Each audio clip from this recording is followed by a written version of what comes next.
कथा संवेद 17 जमुना बीनी की कहानी बांस का फूल। टिप्पणी राकेश बिहारी की। अरुणाचल के जनजातीय जीवन की कथा सहेजने और सिरजने वाली जमुना बीनी का जन्म 20 अक्टूबर 1984 को जीरो अरुणाचल प्रदेश में हुआ। 2008 के किसी अंक में उत्तर प्रदेश पत्रिका में प्रकाशित ऑफिसर पति शीर्षक कहानी से अपनी कथा यात्रा शुरू करने वाली जमुना बीनी का एक कहानी संग्रह अयाचित अतिथि और अन्य कहानियाँ, एक लोक कथा संकलन उईमोक, एक कविता संग्रह जब आदिवासी गाता है तथा एक आलोचना पुस्तक दो रंग पुरुष प्रकाशित हैं। हिंदी कहानी का भूगोल सामान्यतया हिंदी पट्टी के जीवनानुभवों से ही विनिर्मित होता है। कुछ एक अपवादों को छोड़ दें तो मुख्य धारा की हिंदी कहानी में उत्तर पूर्व के जीवन यथार्थ, सुख दुख, चिंताएं और विशिष्ट सांस्कृतिक छवियां ठीक से दर्ज नहीं हुई हैं। जमुना बीनी की कहानियां उस कमी की भरपाई का प्रामाणिक जतन करती हैं। कहानी बांस का फूल पुरुष के स्त्री रूप में कायांतरित होने के जिस अविश्वसनीय सच को पूरी विश्वसनीयता के साथ पाठकों के भीतर रोप देती है, वह मैदान और उत्तर पूर्व की सीमाओं से इतर पूरी मानव जाति का सपना है।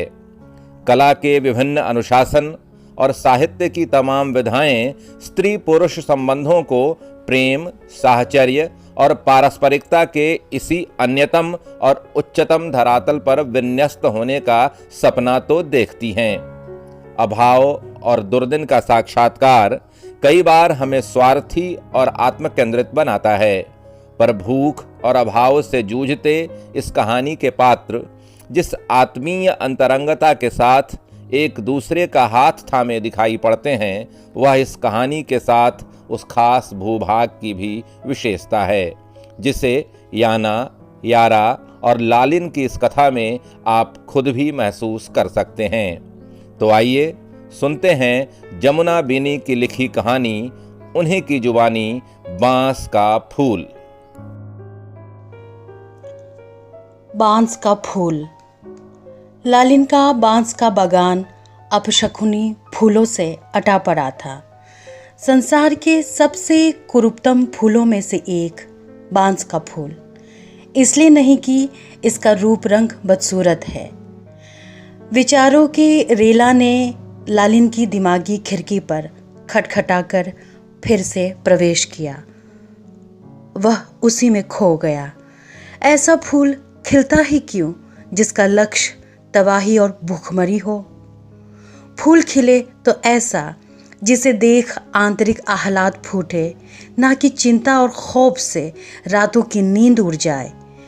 पुष्प प्रकृति का श्रृंगार और सौंदर्य है, तो ये किस प्रकार का सौंदर्य? अमंगलकारी, अहितकारी। तब तो अनिंद्य, अनुपम और अद्वितीय सुंदर क्यों ना हो, निश्चित ही त्याज्य है। वह सौंदर्य जिसके मूल में विनाश, विभीषिका और संहार हो, उसके आकर्षण में कभी बंधा नहीं जा सकता। लालिन के पूरे शरीर में घृणा खोल रहे थे। मन हो रहा था बांस के बागान को आग के हवाले कर दे, पर नहीं, इसे जलने में वक्त लगेगा। सारे बांस कच्चे जो थे। जिस बगीचे का हरित सौंदर्य कल तक लालिन की खुशी का सबब था, आज उसे ही धू कर, जल कर, राख और खाक होते देखना चाह रहा था। मन ने दूसरी तरकीब सोची, क्यों ना दाव यानी धारदार हथियार से एक एक बांस के डंडों को जड़ों के साथ काट कर उखाड़ फेंक दे। लेकिन तभी मन ने टोका भी, इन बांस की मृत्यु तो निश्चित है। क्यों अपनी ऊर्जा बेमतलब खर्च करना? खिलने के बाद इनकी तो मौत होनी ही है। एक उड़ती हुई नजर नासुम यानी धान्यागार पर पड़ी। फाटक का मुंह यूं खुला हुआ था जैसे कई दिनों से भूखा हो और खाने के लिए अन्न मांग रहा हो। लालिन ने चलकर फाटक बंद करने का सोचा, मगर कदम उठा नहीं। उसके भीतर अब बचा क्या जो फाटक बंद रखता।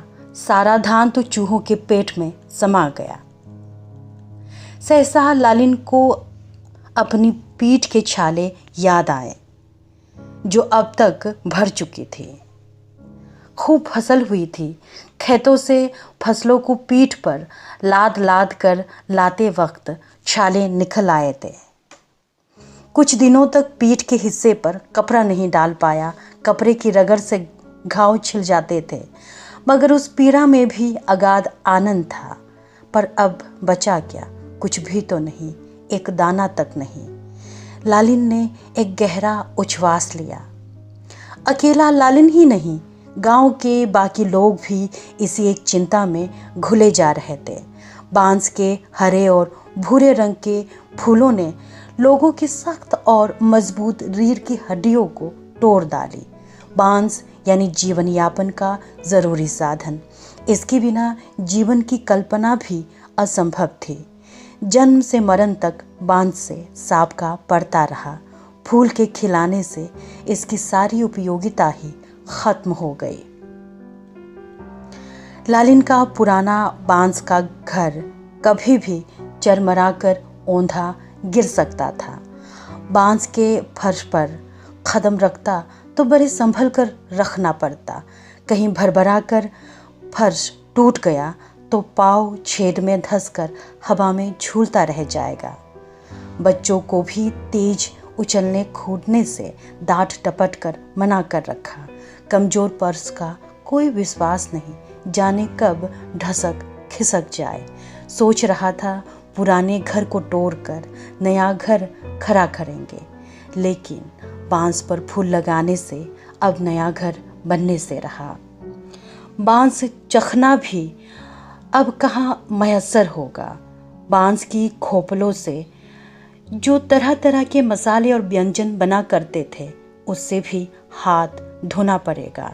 जीभ को उन स्वादों को भूल जाना होगा। लालिन की बेटी ने अपनी सहेली यापिन को बांस का कंगन पहने देखा।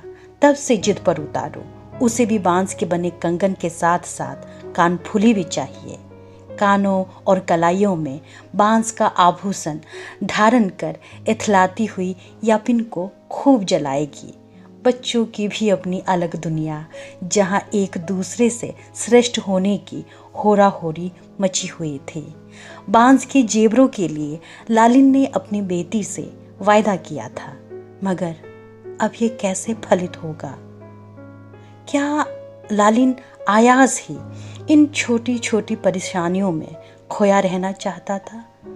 उस बड़ी चिंता का क्या उससे सामना करने से जानबूझकर बच रहा था?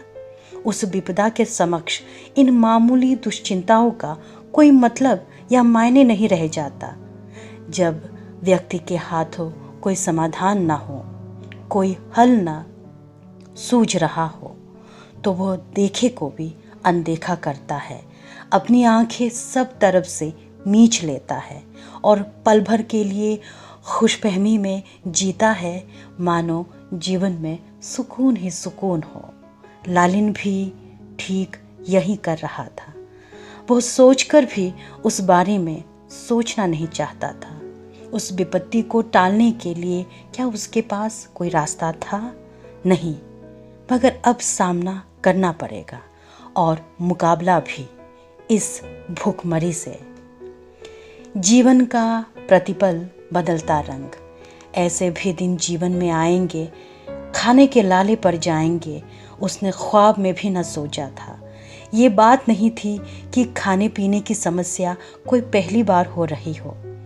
कभी मौसम ने साथ दिया तो फसल अच्छी हुई और मौसम ने दगा दिया तो फसल बर्बाद।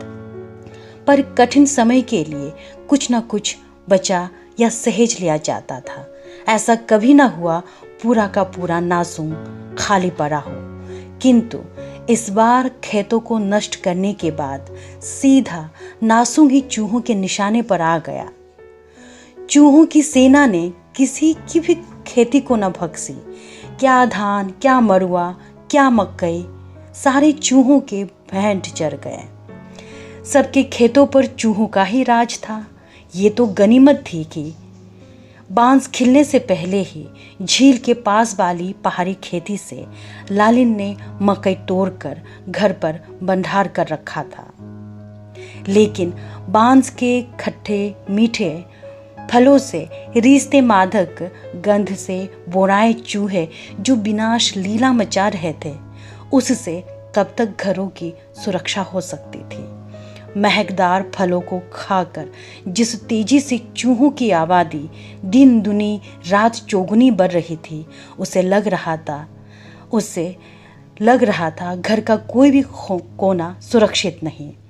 नासुंग पर तो मूसक सेना अपना कब्जा जमा ही चुकी थी। अगली बारी घर की थी।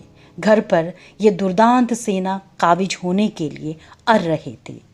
लालिन ने मक्कों को एक विशाल बर्तन के भीतर दबाकर बर्तन के मुंह को भारी पत्थर से दख कर रखा। बच्चों को भली प्रकार से समझा बुझा दिया था, वे भूल से भी पत्थर को हिलाए डुलाए नहीं।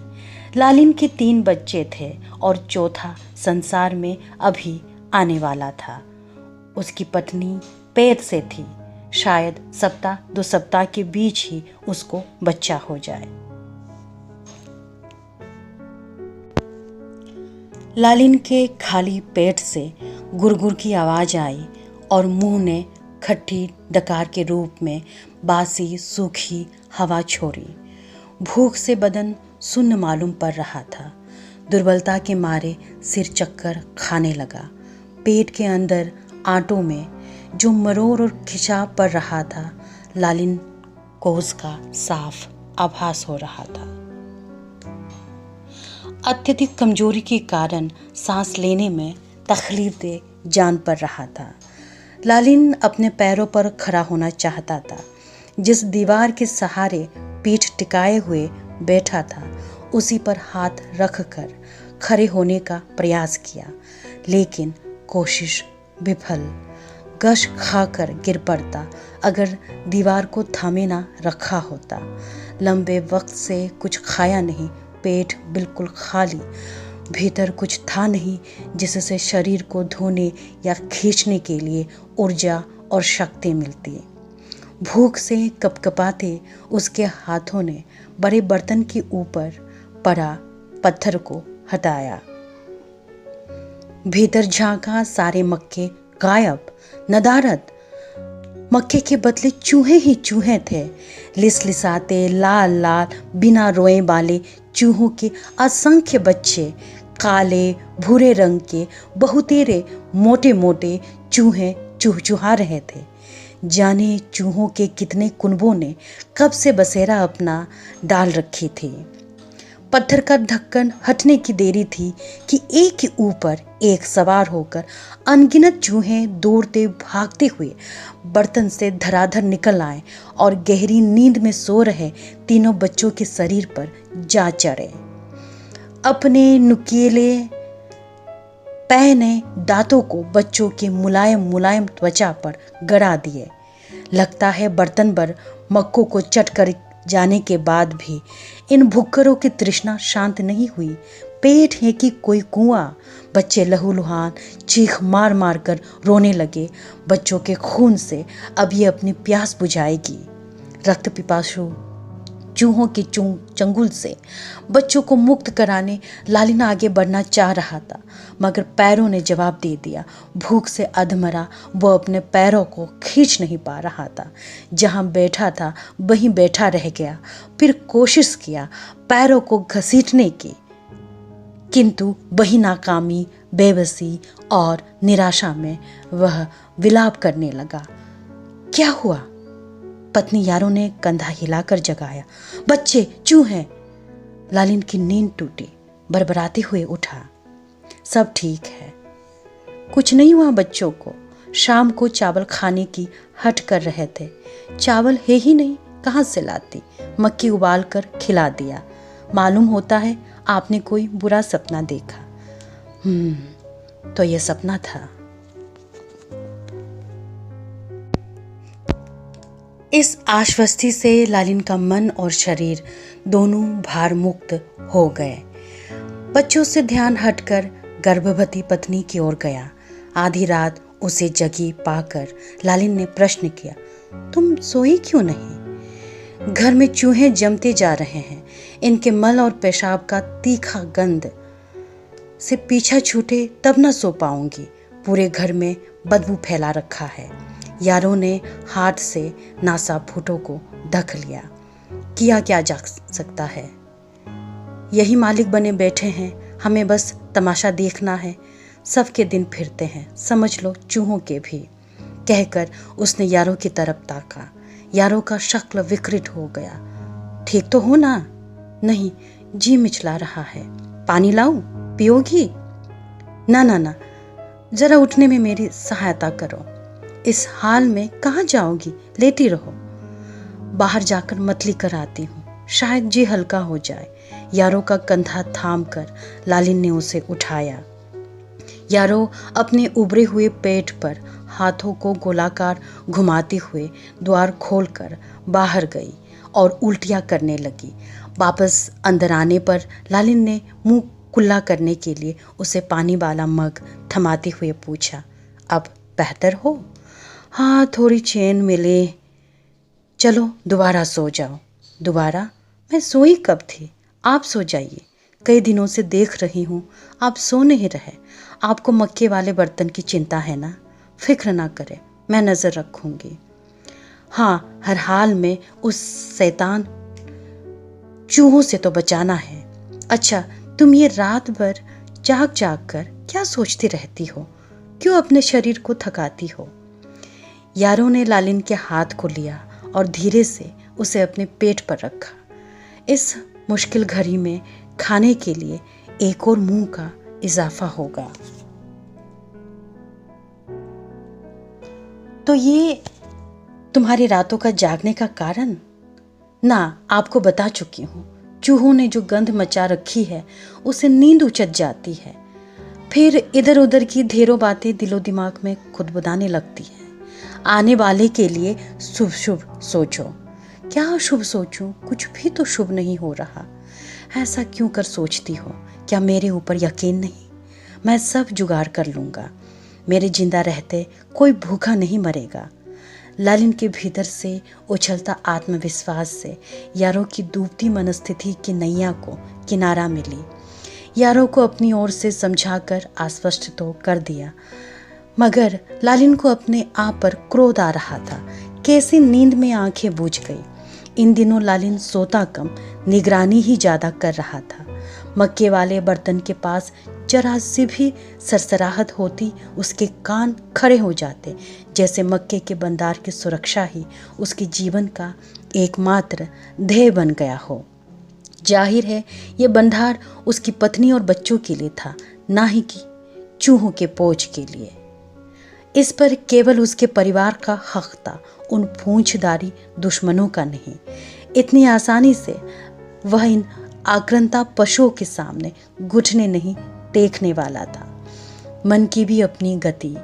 एक और जहाँ साहस और दृढ़ निश्चय से बल पाकर फूलकर चौड़ा फैल जाता, तो वहीं भय और तनाव से हताश होकर सिकुड़ कर दुबक जाता।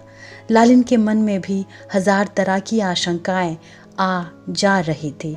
तमाम इंतजामात के बाद भी अगर चूहों ने सुरक्षा में सेंध लगाकर मक्कों को कुतर कुतर कर नष्ट कर दिया तो सब खत्म। इस विचार से ही वो अंदर तक हिल गया। याना बार बार अपने सिर को खुजाती हुई बालों को नोच रहे थे। लालिन से देखा नहीं गया। इधर बाग यानी बरामदा में निकलो, घर के अंदर अंधेरा है। बाहर सूरज की रोशनी में तुम्हारे सिर के जुएं निकाल देता हूँ। इस तरह खुजाती रहोगी क्या? सिर के खाल उतर जाएगी। याना निकली नहीं, मूर्ति बनी बैठी रही। लालिन बोले जा रहा था, मना किया था ना यापिन के साथ मत सोना। पक्का उसी के सिर से जुए लगे होंगे। जो बच्चे बड़ों की बात नहीं मानते उसके कान उमेट कर लंबे कर देने चाहिए। कान उमेटने की बात से बेचारी याना फौरन बाहर आई। मुंह को जरा टेढ़ा कर बोली, रहने दे आबू यानी पिता, आप जोर से बाल खींचते हैं, बहुत दर्द होता है। मैं आने यानी माँ से जुएं निकलवा लूँगी, आपको जुएं निकालना भी नहीं आता। इस बात पर लालिन को तेज गुस्सा चढ़ा। आवाज़ स्वतः ही ऊंची हो गई, मूर्ख लड़की, तेरी आंखें हैं कि नहीं? तुझे दिखाई नहीं देता? आजकल तुम्हारी आने की तबीयत ठीक नहीं रहती। खुद उस मैली कुचली यापिन के सिर से जुएं लगवा आई, अब ये जुएं अपने भाइयों के सिर न डाल देना। आज से तुम अकेली सोओगी। अपने आबू के उखड़े तेवर से याना सहम गई, चुपचाप उसकी गोद में जा बैठी। लालिन को पछतावा हुआ। देखो, माना कि तुम छोटी हो, मगर है तो घर की सबसे बड़ी बेटी। हाँ, तुम जैसा व्यवहार करोगी छोटे भी वैसा ही करेंगे। तुम हमारी बात सुनोगी तो वे भी सुनना सीखेंगे। छोटे हमेशा बड़ों की नकल करते हैं। गांठ बांध कर रखना इस बात को। अब से हमारी बात मानोगी ना? हाँ, शाबाश। कल या परसों मुझे शिकार पर निकलना है। क्या मुझे भी साथ जाना होगा? नहीं नहीं, तुम घर पर रहोगी। आने बीमार रहती है, काम में उसका हाथ बटाओगी। सारा दिन यापिन के साथ खेलती मत रहना। पर अबू, मैं अकेली कहाँ खेलने जाती हूँ? खेलती हूँ तब भी भाई को अपने पीठ पर लादे रखती हूँ, इसलिए मेरा कद नहीं बढ़ रहा। याना ने मासूम सी शिकायत की। अच्छा, ये तुमने किसने कहा? यापिन ने। और किसने? लालिन के अधरों पर मुस्कुराहट फैल गई। कुत्ता तो कोई बोझा नहीं ढोता, लेकिन उसका कद बढ़ता नहीं। हाथी को देखो कितना लठ खींचता है, फिर भी उसका कद ऊंचा है। आबू, मैंने कभी हाथी को बोझा खींचते नहीं देखा। कोई बात नहीं, किसी दिन तुम्हें हारिंग न्योखू यानी मैदानी क्षेत्र ले चलूँगा, तब देखना। यात्रा का नाम सुनते ही याना का बाल मन हर्ष से तरंगित हो उठा।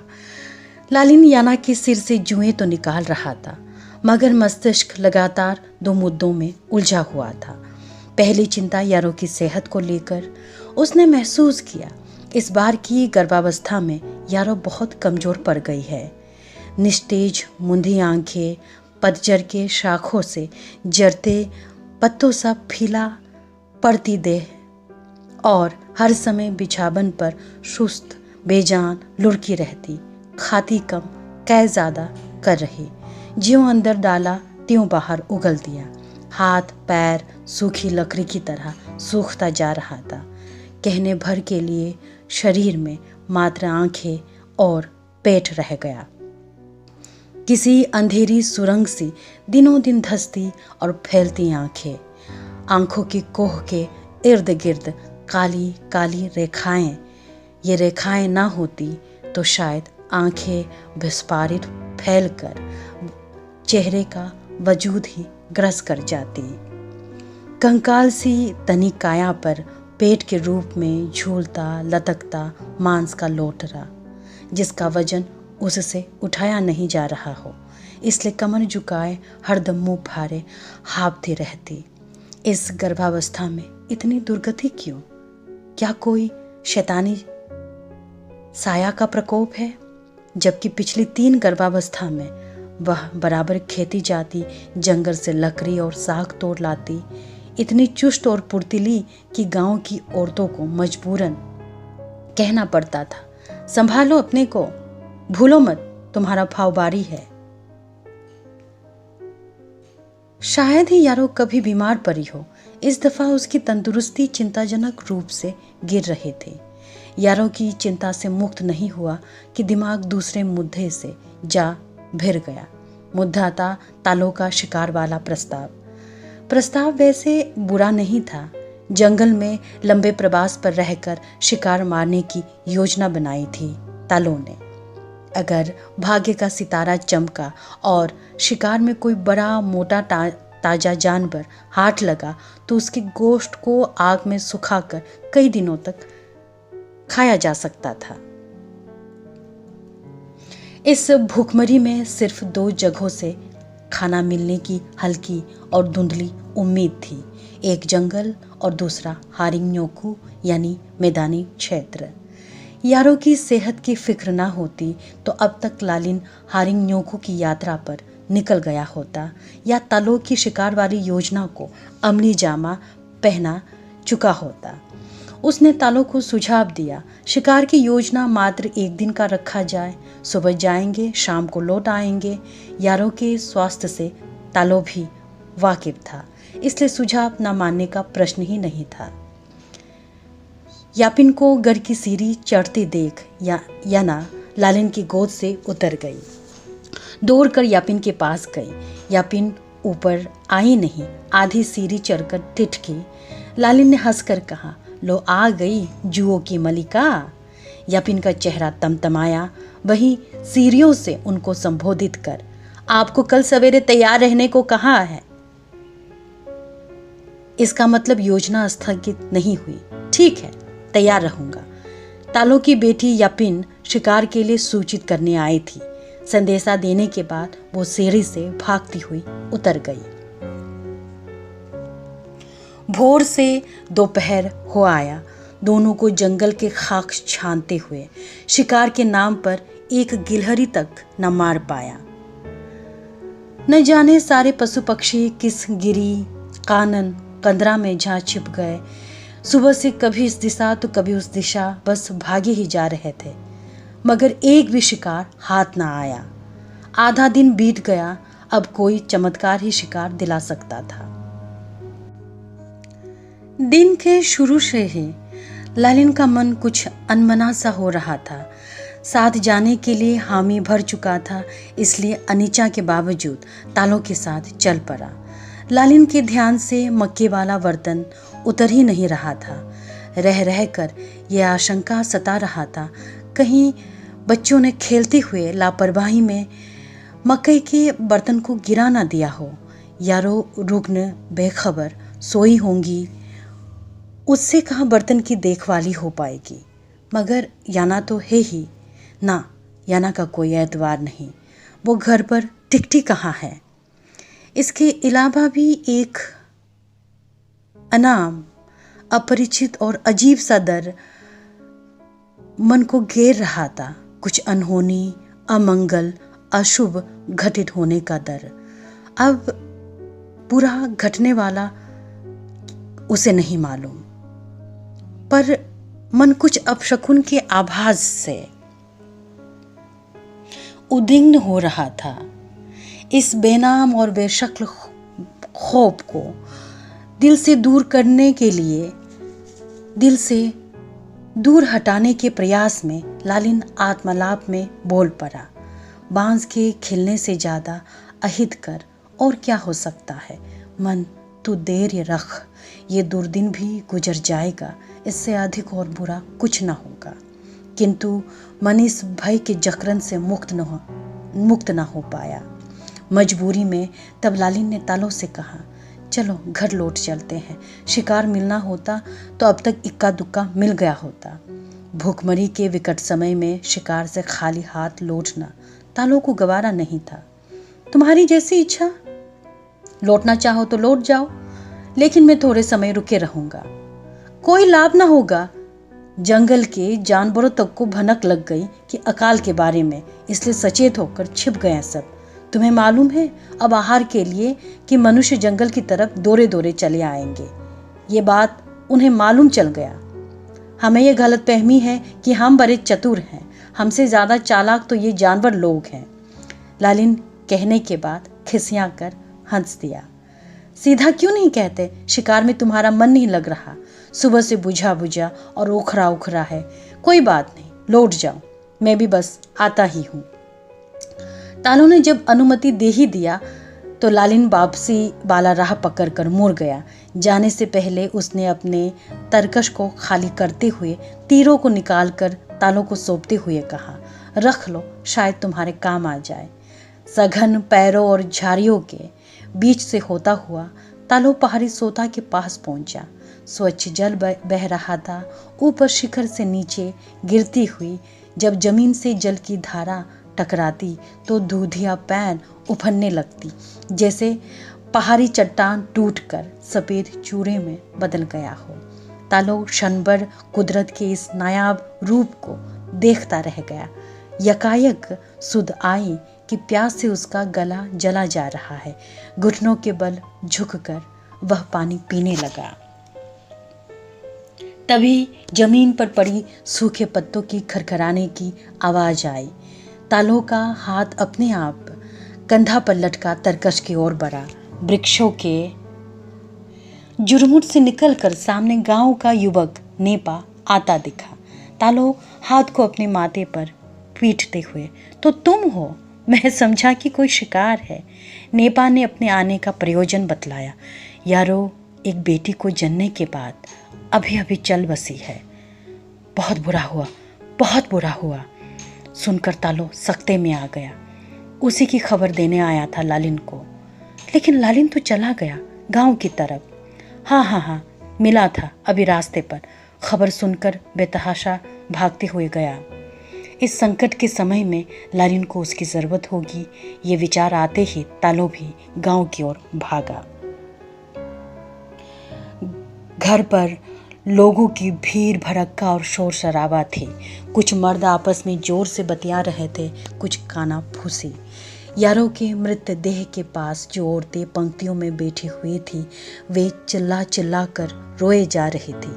रोती जाती और यारों का नाम पुकारती भी जाती। भोली याना एक साथ इतने लोगों को अपने घर में देख एकदम अवाक और हतप्रभ थे। जैसे ही लालिन को देखा, वो दौड़ कर उसके बाहों में झूल गई। लालिन एक बार चिर निद्रा में सोई यारों का बेजान मुख को ताकता, तो कभी तालो की पत्नी यागम की गोद में सो रही नन्ही जान को। लालिन का मस्तिष्क उथल पुथल से भरा और मन भावनाओं के झंझावात से घिरा था। नींद न आने की शिकवा किया करती थी।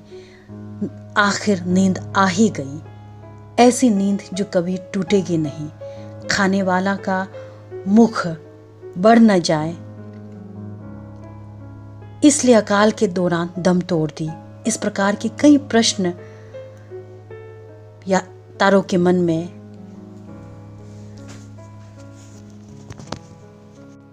लालिन के मन में उमड़ घुमड़ रहे थे, पर पूछता किससे?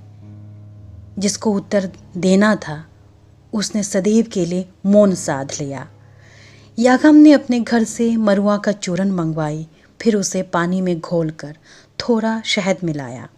तर्जनी उंगली को उसमें डुबो कर नन्ही जान की होठों में डाल चुसवाती रही। तब जाकर नन्ही जान चुप हुई, वरना चंद समय पहले भूख से चीखें मारती हुई रो रही थी। गांव में सबके संतान किशोर जवान हो चले थे। एक लालिन ही था जिसके बच्चे छोटे छोटे थे, और गांव में आबादी थी भी कितनी। कोई बहुत घनी आबादी तो थी नहीं, ले देकर कुल 8-9 घर ही थे। इन घरों के सारे बच्चे बड़े हो गए, अतः माताओं के स्तन से दूध उतर आने की कोई गुंजाइश ही नहीं थी। लालिन के नयन वर्षा की झरी को तरसती भूमि के समान लाल लाल फटा और शुष्क हो चला था। आंसू का एक भी कतरा छलका नहीं। हाँ, वो रोया नहीं था। जी भर कर रोने के लिए उसके पास अवकाश ही कहाँ। यारों चली गई और पीछे छोड़ गई 4 बच्चे। अकेला आदमी बिन माँ के बच्चों का कैसे लालन पालन होगा? तालो और यागम भी यही कह रहे थे, मन को कड़ा करो। रोता कलपता रहा तो बच्चों को कौन संभालेगा? दूसरी तरफ गांव के बुजुर्गों की सलाह थी, मृत यारों को शीघ्र दफन किया जाए। वयोवृद्ध बोधा ने लालिन के कांधे को सांत्वना में थपथपाते हुए बोले, मौत अप्राकृतिक है, लाश को घर पर देर तक रखना अमंगलकारी होगा। मगर लालिन ने विरोध करना चाहा। कोई अगर मगर नहीं, यारों दुष्ट उई यानी आत्मा के गिरफ्त में थी, वहीं साथ ले गई। समय रहते पूजा अनुष्ठान की व्यवस्था हो जाती तो काश बच गई होती। पर दुर्भिक्ष के समय कहाँ और कैसे अनुष्ठान का आयोजन हो पाता। लालिन ने अपनी व्यवस्था जाहिर किया। हम समझ सकते हैं, तुम्हारा ही नहीं हम सबके हाथ तंग हैं। शक तो मुझे पहले से ही था, जिस तरह वो दुबलाती जा रही थी इसके पीछे कोई दुष्ट अदृश्य ताकत ही थी। लालिन ने अपनी शंका से अवगत कराया। खैर, जो होना था वो हो चुका, जो रह गए उसके बारे सोचो। लाश जब तक घर पर पड़ी रहेगी बुरी शक्तियों का मनोबल और बढ़ेगा। क्या? बोधा ने अपना आशय स्पष्ट किया।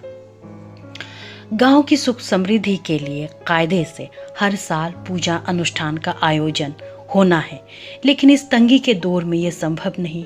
इसीलिए बुरी शक्तियों ने यारों को अपना चारा बनाया। यारों का शव उसकी जीत की निशानी है। इस निशान को जल्द नहीं मिटाया, कल को गांव की महिलाओं पर दूसरे रूप में अपना कहर बरपा सकती है।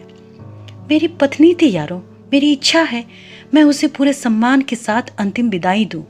नहीं नहीं, वक्त नहीं, वक्त बिल्कुल नहीं है। असाधारण मौत मरने वालों को विस्तार से विदाई नहीं दी जाती। ऐसे आनन फानन में कैसे? किसी बड़े सामाजिक हित के लिए तुम्हें अपनी निजी इच्छा का गला घोटना होगा।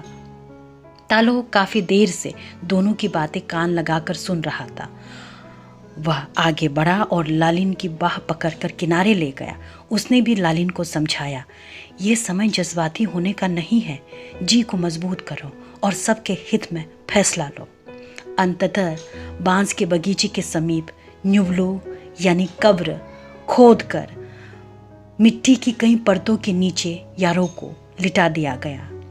तुन्युमता यानी कंटीली झाड़ी का बाड़ तैयार कर न्युवलो के चारों ओर बिछा दिया। न्युवलो की मिट्टी खुश्क हो रही थी, पर लालिन के मन का घाव अब भी हरा था, भरा नहीं। जिस दर्द, पीड़ा, ठेस को मन में जज्ब कर रखा था लालिन ने, वह बूंद बूंद रेसता हुआ आहिस्ता आहिस्ता शरीर के नसों में जहर बनकर बह रहा था, जिस कारण समूचा शरीर दुख रहा था। काया स्थिर, गतिहीन, मानो पक्षाघात के मरीज हो। वह अपने को धिक्कार रहा था। क्यों उसने यारों को अकेला छोड़ा? उसे सदैव यारों के पास रहना चाहिए था। अपनी आंखों से वो यारों की गिरते स्वास्थ्य को देख रहा था। फिर क्यों वो आखेट पर निकला? कुछ अनहोनी घटने का पूर्वाभास तो हो ही रहा था। मन और शरीर ने प्रचुर संकेत दे दिया था। यह अनामदर यही था। वह बिन पहचाने भय तो यही था। उस रोज शिकार पर ना गया होता तो यारों के आखिरी समय में, जब बीमार पत्नी को उसकी सबसे ज्यादा आवश्यकता थी, कम से कम वह साथ तो होता उसके बगल में। यारों को जाना भी होता तो उसके बाहुपाश का आश्रय तो मिलता। उसकी महफूज भुजाओं में माथा टेक कर जाती। यातना में तड़पती, सिहरती, एकांत, अकेली, तन्हा न जाती। पता नहीं मदद के लिए किस किस को आवाज लगाई होंगी। निरी, अकेली, दर्दनाक मौत मर गई। भोजन संग्रह की थोड़ी सी लालच ने उसे मरणासन पत्नी से अलग कर दूर जंगल भेज दिया। लालच और मजबूरी इंसान से क्या नहीं कराता। पछतावे की मध्यम आंच में लालिन सुलग रहा था। उसने एक दीर्घ सांस छोड़ी, जैसे भीतर की तपती चिंगारी को बुझा रहा हो। न्युवलो के निकट बैठे बैठे शरीर अकड़ने लगा। लालिन को ध्यान आया कि वह बहुत देर से वहीं बैठा हुआ है। नन्ही जान की रोने का स्वर कानों से टकराया। लालिन उठकर घर की ओर चल पड़ा। मरुआ का चूरन खिला पिलाकर नन्ही जान का पेट तो भरा जा सकता था, किंतु कब तक? किसी भी सूरत में चूहों की ठोही नजर मरुआ के अनाज पर पड़ सकती है। मक्कों के साथ मरुआ के अनाज की भी पुख्ता रखवाली करनी होगी।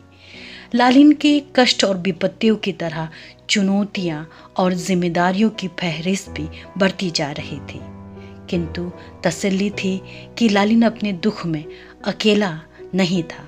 पड़ोसियों से यथासंभव सहायता मिल रहे थे। तालो की पत्नी यागम ने फिर मरुआ, शहद और बकरी का जरा सा दूध यापिन के हाथों भिजवाई। जहां अकाल में सबके अनाज खत्म हो रहा था, वहीं मवेशियां भी कटती जा रही थी। बची तोड़ी गिनी चुनी मवेशियां भी लोगों के भूखे अधरों में समाने के लिए अपनी बारी की प्रतीक्षा में दिन गिन रही थी। खाने की किल्लत बढ़ती जा रही थी। क्या आने वाला कल और भयावह होगा? जब खाने लायक सारी वस्तुएं खत्म हो जाएंगी तब क्या होगा? क्या वे सभी चीजें भी खानी पड़ेंगी जिसे उदर पचा ना सके? पेट का क्या है, सब हजम कर लेगा। मुख्य बात यह है जिंदा बचे रहना। सोचता हुआ लालिन ने पेट पर हाथ फेरा। लालिन उस दिन को याद कर रहा था जब मरुआ और शहद समाप्त हो गया था। ठीक भूख के समय घोल बनाकर नन्ही जान को पिला ना पाया था। नन्ही जान ने रो रो कर पूरा घर सिर पर उठा लिया था। भला हो यागम का, जो बिन कहे खुद समझ गई और दोनों चीजें भिजवा दिया। बहुत सुलझी हुई और नेक दिल औरत है। सर्वशक्तिमान दोनी पोलो यानी सूर्य और चांद यागम और तालो को खूब बरकत दे। लालिन ने मन के अंतरतम से दोनों दंपतियों के लिए दुआएं मांगा। नन्ही जान को लालिन के शरीर की आदत पड़ गई थी। उसे छोड़कर खाने का सामान तलाशने जुगाड़ने करने लालिन कहीं आ जा नहीं पा रहा था। कभी पीठ तो कभी आगे छाती पर लालिन सदा उसे बांधे रखता। कभी कभार याना अपनी बोली से गोदी में नन्ही जान को उठाती, तब वो बिना रुके शोर करती हुई इस तरह से रोती जैसे किसी ने चिकोटी काट दिया हो। डर से बेहाल याना उसे लालिन को फौरन सौंप देती।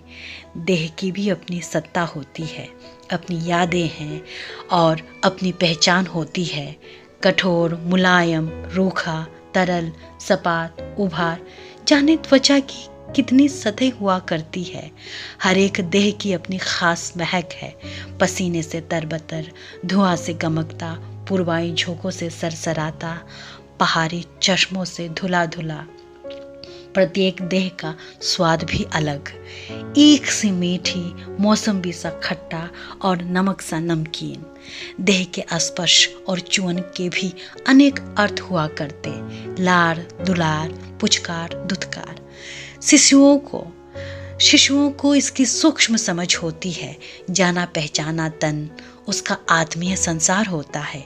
ज्यों ही किसी अजनबी देह का प्रवेश होता है, शिशुओं के इस स्नेहिल संसार में खलबली मच जाती है। धीरे धीरे सही लालिन को ये तथ्य समझ में आ रहा था। याना मात्र 6 बरस की थी, मगर दोनों छोटे भाइयों का इस प्रकार देखभाल कर रही थी जैसे कोई बुरी नानी करती हो। सवेरे उठकर भाइयों के हाथ पांव धुलाकर साफ करती, मक्कों को पानी में उबालती, मक्के से दाने को कुरचकर कटोरी में उतारती और अच्छी तरह से दांतों से चबा चबा कर दोनों भाइयों को खिलाती। जब से यारों का इंतकाल हुआ, वही माँ बनकर नित्य दोनों की सेवा में लगी हुई थी। सच, लड़कियां कितनी जल्द समझदार हो जाती हैं। अच्छा हुआ जो पहले संतान के रूप में यारों ने बेटी जन्मी। ये सोचता हुआ लालिन गर्भ से फूलकर कुप्पा हुआ जा रहा था। एक दिन वह लालिन को घोर निराशा में देखकर बोली, अबू यानी पिता, अबू आप यूं दुखी मत हो। भाइयों का मैं ध्यान रख रही हूं ना, वह मैं देख रहा हूं। अबू, हम नन्ही जान का क्या नाम रखेंगे? जिरमा। ये नाम क्यों? ये तुम्हारी परदादी का नाम था। उन्हें बहुत लंबी उम्र मिली थी। उन्होंने अपने नाम के अनुसार ही जिया। जिरमा मतलब कली। ताउम्र कली की तरह तरोताजा, हसीन और पावन बनी रही। कहते हैं कि बुढ़ापे में भी न उनके चेहरे पर झुर्रियाँ आई और न बाल पककर सफ़ेद हुए। इसका मतलब बहुत सुंदर थी। हाँ, बहुत ज़्यादा। हमारी नन्ही जान भी कोई कम नहीं। कितनी सुंदर है। एक बात बोलूं आबू? बिल्कुल। आप हमारी फिक्र छोड़कर अपना पूरा समय नन्ही जान को दीजिए। इतना सुनना था कि लालिन फूट फूट कर रो पड़ा। याना की धारस भरी बातों से निहाल हो गया। किष्ट दर किष्ट जो गम कर्जे की भांति मन में संचित होता जा रहा था, उससे उरीन आज हुआ। बहुत दिनों से जिस दर्द के दरिया को अपने अंदर सोख रखा था, आज उसमें सैलाब आ गया और उफनती दरिया ने बाहर आने की राह खोज ली। याना को सीने से लगाकर लालिन पहली बार जी भरकर रोया। जिस दिन से नन्ही जान पैदा हुई, लालिन के जैसे घर में ही बंदी होकर रह गए। उसे अपने करीब नहीं पाती तो नन्ही जान इतना अधिक रोती कि रोते रोते चेहरा कोयले के मानिंद सियाह पड़ जाता। पल भर के लिए भी उसे छोड़कर पेशाब पाखाना जाना लालिन के लिए मुश्किल हो गया। अपनी छाती पर नेपिंग यानी कि कपड़ा से नन्ही जान को बांधकर डोलता हुआ बेसुर ताल में लोरियां गाता। बड़े जतन के बाद वो सो जाती और उसे बिछौना पर लिटाकर लालिन जैसे ही खाने को बैठता, नन्ही जान कुनमुनाती हुई उसे खोजना शुरू कर देती। अगर जल्द गोद में उठाने के लिए देरी हो जाती तो रो रो कर आफत मचा देती। अब तो सोते जागते खाते बोलते 24 घंटे लालिन उसे बदन से चिपटाए रखता। गांव के सभी घरों का एक ही हाल, खाने की किल्लत दूज की चंद्रमा के समान बढ़ती जा रही थी। जो कुछ भंडार कर रखा था सारा खा पी कर हजम कर डाला। तालों ने लालिन को बताया, गांव से एक दल दरिया पर्वतों से होता हुआ 3 दिन की पैदल यात्रा कर हारमती जा रहा है। वहां से अनाज की बोरियां उठाकर लाने की योजना है। सुनते ही लालिन ने कहा, मैं भी साथ चलूंगा। तब तो दल में शामिल हो जाओ, अपने सारे बच्चों को यागम के पास छोड़ देना। लालिन ने संशोधित करते हुए कहा, 4 नहीं 3, सबसे छोटी जान को अपने साथ ले चलूंगा। होश में तो हो, तुम पागल हो क्या? इतनी कष्टदायक यात्रा में दूध मुही बच्ची को लेकर चलोगे, खुद भी मरोगे और अबोध बच्ची को भी मरवाओगे। तुम समझ नहीं रहे हो, नन्ही जान को मेरे शरीर की लत पड़ चुकी है। यहां छोड़कर गया तो रो रो कर मर जाएगी, और वहां निर्जल वन प्रांतन में यह कोई एक दिन की यात्रा नहीं है। सोच लो। सोचा, काफी सोचा। तुम्हें नहीं लगता ये बच्ची के साथ जाती होगी? नहीं, हरगिज नहीं। मेरे साथ जाएगी तो कुछ ना होगा। मरुआ, शहद और पानी सब लेता चलूंगा। भूख लगने पर घोल बनाकर उंगली से चुसवाता जाऊंगा। यकीन करो, कोई परेशानी नहीं होगी। इस दलील से तालो राजी ना हुआ। इसकी कोई जरूरत नहीं, हम जो बोरी उठा लाएंगे उसमें से कुछ अनाज तुम्हारे घर भी पहुंचा देंगे। रहने दो, मुझे नहीं चाहिए। वह अनाज तुम अपने विकलांग भाई के परिवार में बांट देना। देखो, बात ये नहीं है कि कौन मेरे लिए अनाज लाएगा, बल्कि मुझे अपनी सहायता आप करने दो। जब तक बच्चे समझदार उम्र के नहीं हो जाते, मैं उनकी जिम्मेदारी से मुक्त नहीं हो सकता। तब तक बच्चों का बहाना बनाकर मैं अपने आप को पंगु नहीं बना सकता। करो करो, अपनी मनमानी करो। तालों की नाराजगी बरकरार थी। देख, पिछली बार भी मन मार कर यारों को अकेला छोड़कर गया था तो क्या हुआ? समझो तुम, मेरा दिल नहीं मान रहा नन्ही जान को पीछे छोड़ जाऊं। इस बात से तालू का हृदय पिघल गया और उसने सहमति में हम कहा। तीनों बच्चों को यागम को सुपुर्द कर बेकलीसा लालिन यात्री दल के साथ चल पड़ा। सो रही नन्ही जान को नेपिंग यानी कपड़ा से पीठ पर बांध रखा था। कंधे के झोले में खाने पीने का सामान ठुसा पड़ा था। दरिया पर्वत श्रृंखला की ढलान पर हारमती कस्बा बसा था। इन्हीं पर्वतमाला पर स्थित छोटे छोटे निशी गांवों के लिए हारमती ही मुख्य व्यापारिक केंद्र था। अक्सर निशी लोग पर्वतों से उतरकर यहाँ सामानों की अदला बदली किया करते थे। पहाड़ की आड़ी तिरछी पगडंडियों से होकर यात्री दल आगे बढ़ा जा रहा था। कुछ फूटने छटकने का शोर सुनाई पड़ा। लालिन रुक कर देखने लगा। दूर कहीं बांस के पैरों में आग दहक रहे थी। चूंकि फूल खिलने के कारण बांसों की मौत हो चुकी थी। आधे सूखे बांस हवा के थपेरों से आपस में टकराते हुए रगड़ का खाकर आग पकड़ रहा था। लालिन सोचने लगा, पता नहीं बांस के फूल और क्या क्या तबाही के मंजर दिखाएगा। लालिन ने गौर किया कि उसके सारे साथी बहुत आगे निकल गए। आसपास कोई नहीं सिवाय लालिन और नन्ही जान के। लालिन घबराकर तेजी से दौड़ने लगा। राह पर एक मझोला आकार का पत्थर धंसा हुआ था। घबराहट में देखा नहीं, पांव जाकर भिड़ गया और लालिन मुंह के बल गिर पड़ा। गिरते ही उसके कंधे का झोला उछलकर किनारे की अंधेरी खाई के नीचे चला गया। पीठ पर आराम से सोई नन्ही जान भी जग गई और रोने लगी। लालिन ने असहाय भाव से अपना माथा पीटा। अब क्या होगा? नन्ही जान के खाने पीने का सारा सामान उसी झोला में पड़ा था। झुंझलाहट में हाथ मलने लगा। बच्ची को लेकर खाई में उतरना कम घातक नहीं, ना मालूम खाई कितनी गहरी हो। इतने में नन्ही जान गला फाड़ फाड़ कर रोने लगी।